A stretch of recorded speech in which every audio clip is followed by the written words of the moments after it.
오늘 하나님의 말씀은 창세기서 16장 1절에서 16절까지 말씀입니다. 아브라함의 아내 사레는 출산하지 못하였고 그에게 한 여종이 있으니 애굽 사람이요 이름은 하갈이라. 사레가 아브라함에게 이르되 여호와께서 내 출산을 허락하지 아니하셨으니 원하건대 내 여종에게 들어가라. 내가 혹 그로 말미암아 자녀를 얻을까 하노라. 아브라함이 사레의 말을 들으니라.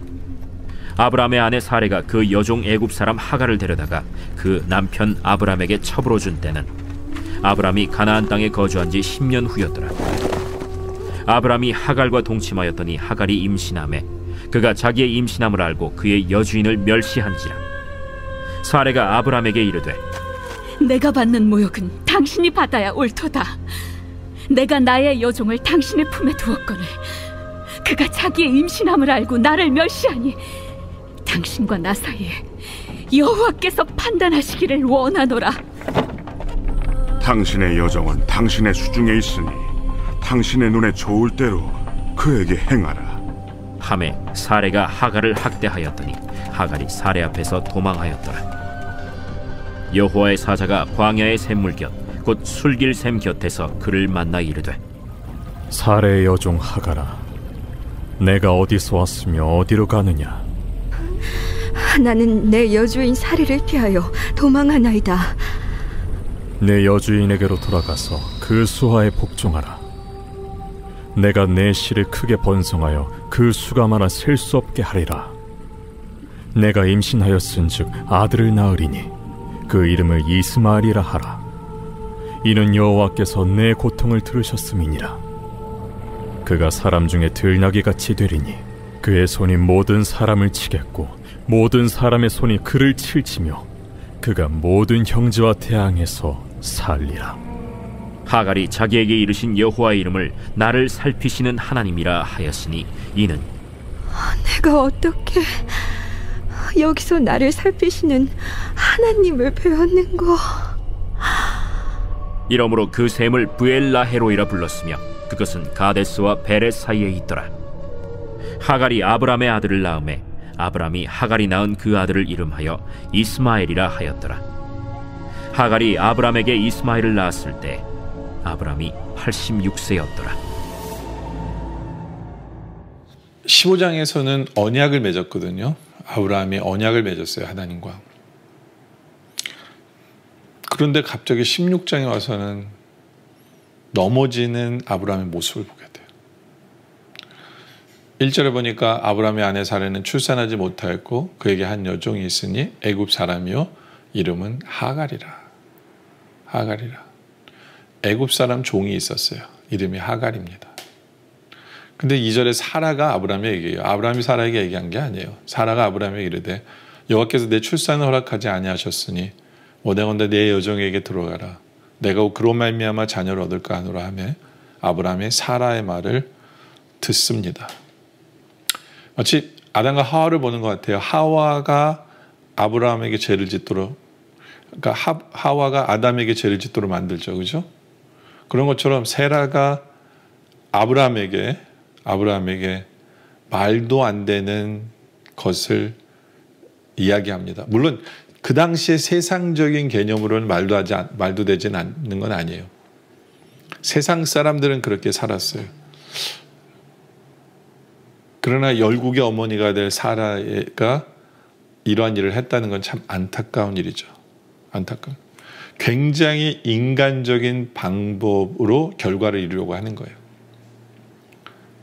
굉장히 인간적인 하나님의 약속을 이룬다는 명목하에, 하나님의 뜻을 이룬다는 명목하에 말도 안 되는 인간적인 방법을 쓰고 있는 사례를 보게 되어지죠. 그렇죠? 근데 이 말도 안 되는 이 선택이 결국에는 아브라함의 집안에 아픔을 주는 그러한 사건이 되어집니다. 여러분들 우리가 기억해야 돼요. 하나님의 방법이 아닌 인간적인 방법으로 뭔가를 하려고 했을 때, 그리고 그것이 잘못된 방법, 죄된 방법을 선택했을 때 그것은 아픔을 가져다 준다. 아픔을 가져다 준다. 물론 사랑의 하나님이 용서해 주실 수도 있어요. 그렇지만 거기는 아픔이 계속 있어요. 문제가 계속되어지죠. 그죠? 사라와 아브라함이 했었던 건 뭐냐면 하나님의 약속의 말씀을 믿고 기다릴 줄 알아야 돼요. 어떤 면에서 제일 힘든 게 그건 것 같아요. 기다리는 것. 약속의 말씀을 믿고 기다리는 거 제일 힘든 것 같아요. 그래도 기다려야 돼요. 하나님이 이루신 끝까지 기다리는 법을 우리가 배우길 원합니다. 3절에 아브라함의 아내 사레가 그 여종 애국 사람 하갈을 데려다가 그 남편 아브라함에게 첩으로 준 때는 아브라함이 가나안 땅에 거준 지 10년 후였더라. 그렇죠? 그러니까 10년을 기다렸어요. 10년을 기다렸는데도 아들을 안 주시니까 아들을 안 주시니까 인간적인 방법을 선택했다는 거예요. 더 기다렸어야 된다는 거예요. 더 기다렸어야 된다. 4절에 아브라함이 하갈과 동침하였더니 하갈이 임신하며 그가 자기의 임신을 알고 그 여주인을 멸시한지라. 그렇죠? 여종이 여주인을 멸시합니다. 그러니까 어떤 면에 있어서는 하갈도 못된 거예요. 자기가 애를 임신한 걸 보면서 이제는 사라를 무시하는 거죠. 무시하는 거죠. 그러니까 하갈도 어떤 면에서는 자기가 자기 아픔을 자초하는 거예요. 자기의 죄가 자기를 힘들게 만드는 거예요. 왜요? 바로 나오잖아요. 5절에 사라가 아브라함에게 이르되 내가 받은 모욕은 당신이 받아야 옳도다. 내가 나의 여종을 당신의 품에 두었거늘 그가 자기의 임신함을 알고 나를 멸시하니 당신과 나 사이에 여호와께서 판단하시기를 원하노라. 그렇죠? 뭐 어떤 면에 있어서는 야 사라가 네가 나한테 하라고 그래서 했잖아. 네가 네 아픔을 자초한 거 아니야? 라고 얘기할 수 있지만 여기서는 오히려 사라는 당신이 모욕은 당신이 받아야 된다라는 건 뭐냐면 어떤 하나님의 개념에서는 당신과 나는 하나야. 근데 나를 모욕하는 것은 당신을 모욕하는 거야. 당신을 모욕하는 거야. 이건 말이 안 되지 않냐? 이런 의미도 돼요. 이런 의미도. 맞는 말이에요. 아니 지금에 와서 그런 말을 표현하면 어떻게 해요? 그러니까 사라도 이 아픔을 자기가 자초한 거고요. 사라도 자기의 죄로 인해서 이 아픔이 가지게 된 거고 아브라함도 그 죄로 인해서 잘못된 결정을 통해서 부부 사이에 문제가 발생을 하고 다툼이 일어나게 되는 거죠. 그죠? 그때 아브라함이 6절에 그런 얘기를 하죠. 아브라함이 사라에게 이르되 당신의 여종은 당신의 수중에 있으니 당신의 눈에 좋을 대로 그에게 행하라 하며 사라가 하갈을 학대하였더니 하갈이 사레 앞에서 도망하였더라. 또 사레도 또 인간이에요. 학대합니다. 학대해요. 아무리 종이지만 이제는 학대합니다. 아브라함에게 허락받았다는 얘기예요. 그러니까 하갈이 또 도망하죠. 그러니까 참 이게요. 그런 것 같아요. 이 죄라는 게요. 물고 물리면서 계속해서 여러 사람에게 고난을 줘요. 아픔을 줘요. 예, 특히 관계에 있어서 아픔을 줘요. 상처가. 그전까지는 아브라함 가정에는 이런 상처가 없었어요. 근데 아브라함의 가정에 문제가 생기고 갈등이 생기고 상처가 생기는 건 바로 하지 말아야 될 죄를 지었기 때문에 그래요.